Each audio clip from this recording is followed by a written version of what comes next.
Very good. তারপরে আরেকজন বসো, আরেকজন বলো নামগুলো দেখি কি বলেছে। রাউটার, হ্যাঁ সুইচ, হ্যাঁ কানেক্ট হয়ে কি হয় এগুলা নেটওয়ার্ক তৈরি হয়। ভেরি গুড, নাম জানি তোমার। আচ্ছা কেন জন্য একটা হাততালি দিয়ে দাও, কারণ বিষয়টা বুঝতে পারছি।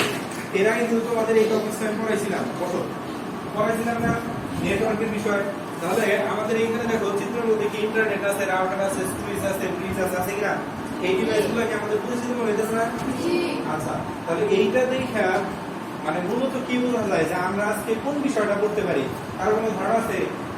আজকে আমরা কি বিষয় পড়বো? তার মানে এই চিত্রটা দেখে কিন্তু আমাদের বোঝা যাইতেছে যে আমরা মূলত বসো আমরা মূলত কি নিয়ে পড়বো? নাম ছিল না, কি কি ছিল? তারপর রাউটার ছিল, ব্রিজ ছিল, সুইচ। আমাদের আজকের পাঠের নাম হচ্ছে নেটওয়ার্ক সংশ্লিষ্ট যন্ত্রপাতি। নেটওয়ার্ক সংশ্লিষ্ট যন্ত্রপাতি। এরপরে যদি কখনো ওইরকম চিত্র দেখি তাহলে আমরা ওইটাতে কি বুঝবো? নেটওয়ার্ক বুঝবো, তাই না? এই সকল বিষয় জানতে পারবো। কি কি জানতে পারবো? নেটওয়ার্ক সংশ্লিষ্ট যন্ত্রপাতিগুলো মানে নেটওয়ার্কের সাথে জড়িত নামগুলো আমরা কি বলতে পারবো। তারপরে আরেকটা জিনিস আছে, যন্ত্রপাতির ছবি দেখে সেগুলো আমরা কি শনাক্ত করতে পারবো যে এইটা কি যন্ত্র, এইটা কি যন্ত্র, এটাকে আমরা নাম দিতে পারবো, এইটা বলতে পারবো।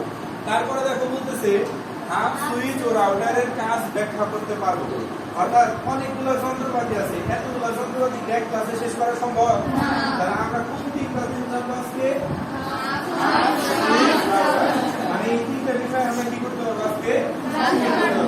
আরেকটা বিষয় পারবো, সেটা হচ্ছে প্রতিটা যন্ত্রপাতির ব্যবহারের ক্ষেত্র অনুযায়ী তুলনা করতে পারবো যে হাবের সাথে সুইচের ব্যবহারের পার্থক্যটা কোথায়।